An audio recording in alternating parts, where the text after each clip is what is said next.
Welcome to a new edition of the Famous Interviews with Joe Dimino. On this episode, we talk with author, poet, educator, consultant, and ordinary mystic Blair Abee. He has written 5 award-winning books available on Amazon Books and dozens of articles on meditation, manifestation, and related topics. He developed higher consciousness meditation after many years of meditation and yoga and a traumatic year at a high-level new job with a difficult boss who was abusing employees. He blew the whistle on the situation. The investigation was done, and he was fired. This forced him to dive deep into his meditation practice to stay sane. As a result, he emerged with new, vibrant ways of coping with life's challenges. In short, he's an observer, yogi, and a tool maker. Enjoy this interview. Well, hey, thanks again, Blair, for taking a minute out. And I want to begin everything here with, we've gone through quite a thing the last 3 years with COVID. And I'm wondering how you survived that time period and how it changes the way that not only you live, but the way that you approach business now. Well, I think it would be fair to say that the last 3 years of COVID have been stressful for all of us. It's been a difficult time. A lot of people are under a lot of pressure, mentally, emotionally, physically, spiritually. And for me, and in my life in general, using meditation techniques, which is what I write about in my book, using meditation techniques to manage stress, to manage the difficulties that come along, to stay positive, even vibrationally elevated, and in a state really the state that I like is a state of higher consciousness. It is one way that I have, and the main way that I have dealt with COVID and stress in the last few years. And even in the last 6 years since I went through sort of a traumatic, business situation where I got fired unjustly for being a whistleblower. So let's dig into your life here, get a better handle Sure. on exactly what you do. If I put you in front of a bunch of third graders at a career day at a grade school, and one of the kids says, "What do you do for a living?" how would you answer them? I think I would answer them by saying, I write books. I'm an author. And the books I write about are on a subject called meditation. And let's take a second and I'll show you what meditation is. Close your eyes. Take a deep breath. Let it out slowly. And just listen to the sounds that you hear around you. Are there any birds? Do you hear any trucks going by? Can you hear yourself breathing? That's what meditation is. And meditation is a great way to cope with life. I like that. So I like that a lot. So when you were in the third grade, what was your dream? What did you want to be when you grew up? A baseball player. So where did you grow up? What was your team? In North Carolina. And I grew up when the Dodgers were still the Brooklyn Dodgers. That is when I was very young. They were my team. And the Atlanta Braves became my team after after the Dodgers moved to L.A. Yeah, my dad was born and bred in Brooklyn, and he always talks about how dark it was when they left Brooklyn and how people were so upset about it. Yeah, it was crazy. So let me ask you this. Sure. All of these seeds that are a part of you, being a poet, and being, into meditation, these things that are you now, they're all seeds that are planted when we grow up.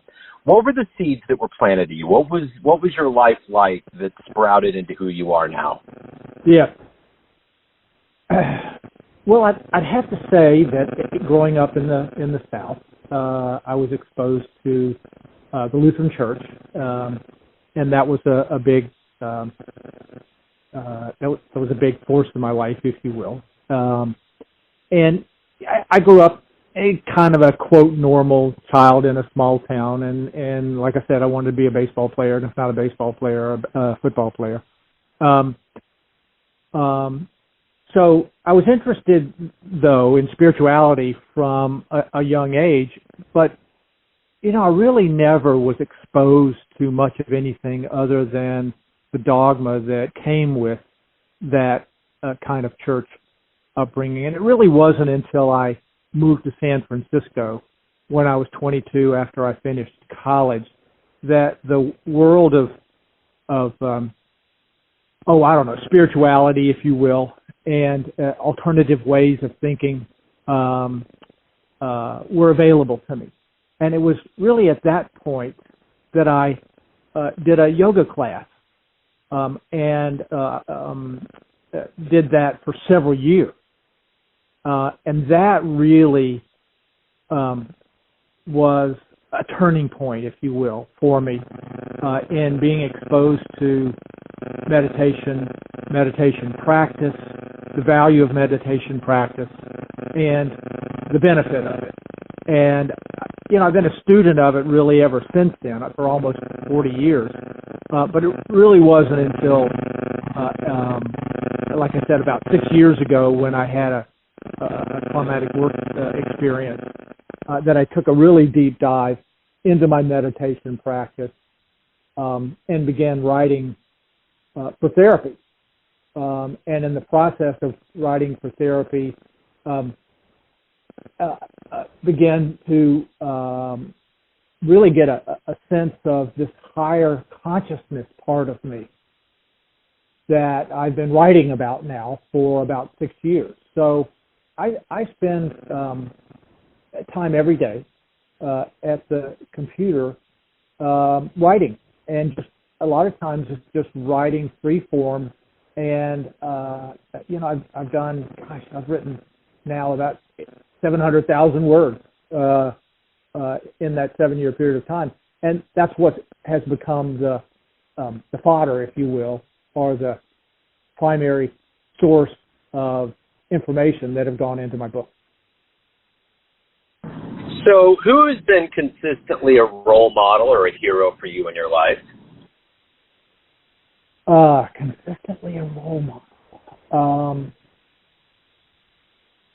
There's a guy that I got exposed to early on in my spiritual education by the name of Joel Goldsmith. He's a 20th century mystic. And a lot of people don't know about him, but he was an unusual guy, a Jewish guy who went into Christian Science and had his own experience of illumination, like I have, and who began to write and do healing work, and has been really one of my key teachers. So, if you could meet anybody alive on the planet right now and have a talk with them, or just meet him, who would you love to meet? Oh, I'd love to meet the Dalai Lama. I think he's a really unusual guy and a very elevated consciousness. There's another guy that I really like, whose name is Muji, a fellow who lives in India, and he has a lot of YouTube videos, and I'd love to meet him as well. So, every day you wake up, we have things that motivate us and things that we want to do, but what's the ultimate motivator for you? What makes you tick, so to speak? Yeah. Well, I think fundamentally, it's first and foremost my spiritual practice. It's starting my day off right with doing meditation. It's ending my day with meditation. it's doing mindfulness practices throughout the day, and staying in a state of elevated awareness, if you will.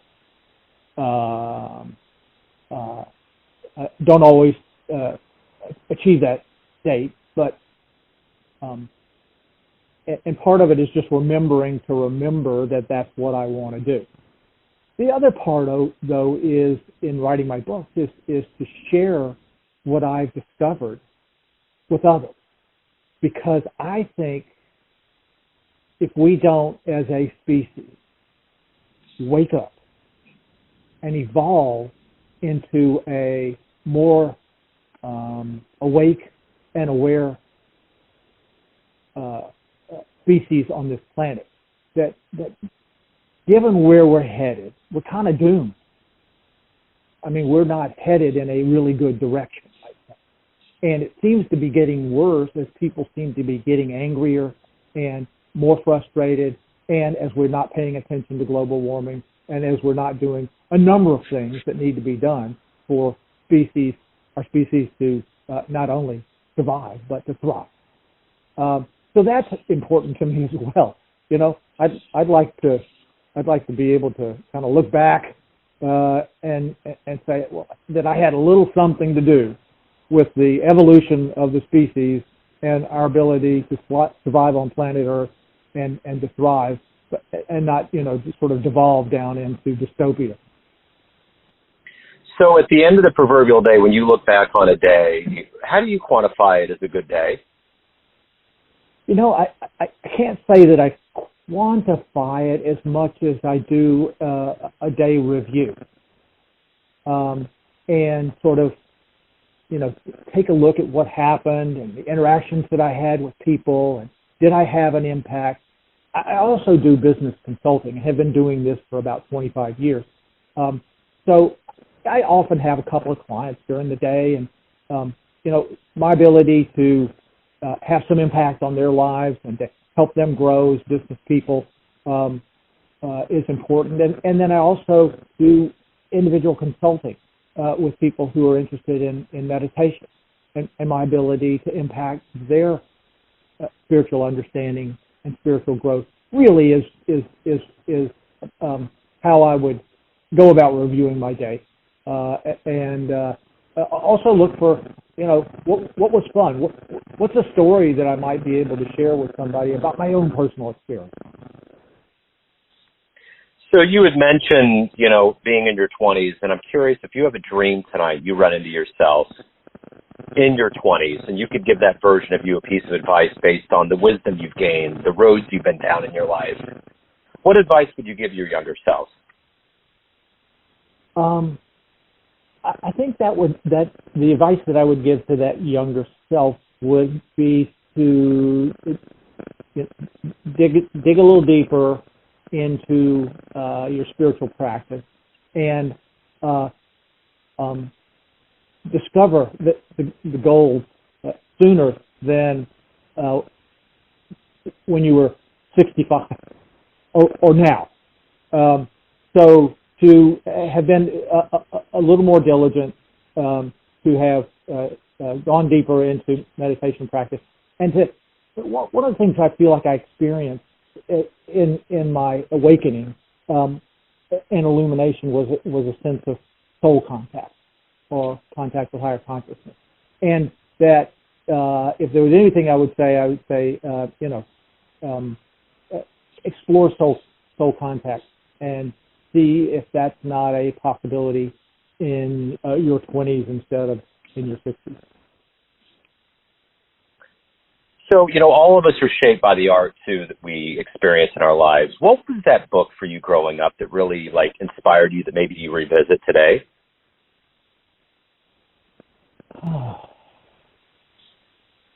Well, I mentioned Joel Goldsmith as a mentor, and the book that I read of his early on was called The Infinite Way, and The Infinite Way was his first book, and I think it would be fair to say that book has really shaped my awareness, caused me to explore, and has what I would call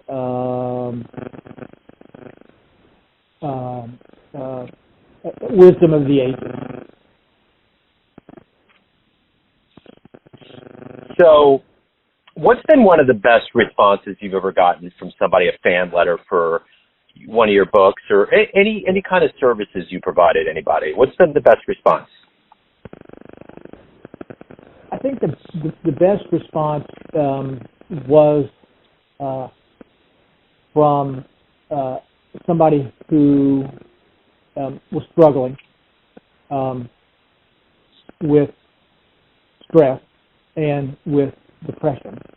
And as a result of reading my book, the note that I got was, this book has really enabled me to manage my life, to understand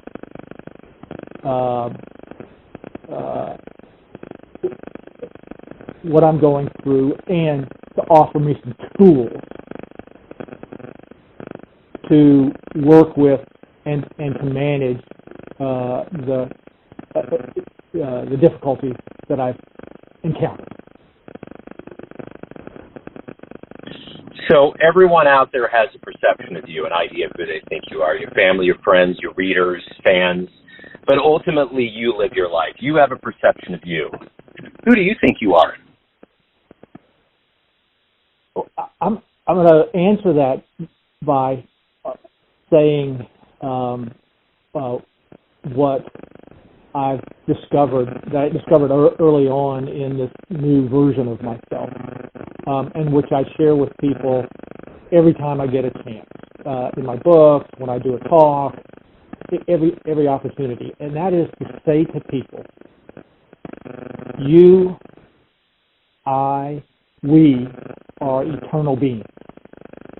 We're not just human beings.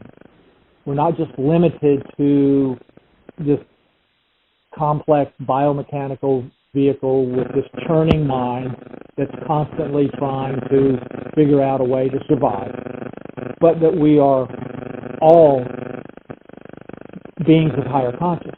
We are eternal beings, and coming to know that, coming to understand that, is the achievement of a lifetime. That's a great answer. Hey, if anyone out there wants to know more about you, get your books, anything related to your world, where's the best place for them to go? Probably to my website, which is highcmeditation.com. That's HI meditation.com. Or they can go to Blair Abee Higher Consciousness YouTube channel. And I'd like to offer people a free copy of one of my better-selling books, which is called the Mindfulness Book. And if I can, I'll give you the link to how they can go and get a free copy of that Mindfulness Book. That would be wonderful. Yeah, if you send it over to me, I'll put it in the show notes and make sure everybody has it. Blair, this has been wonderful. Thank you for being open. Thank you for giving us your story. I really appreciate it. You're welcome. This has been a complete pleasure for me, and thank you very much. Thanks for tuning in to another famous interview with Joe Dimino, where we cover the world of art, literature, business, spirituality, music, and more from around the globe. If you want to hear more interviews, visit the Famous Interviews with Joe Dimino channel on YouTube. You can also find us on Spotify and Apple Podcasts. Thanks again for listening, and until next time.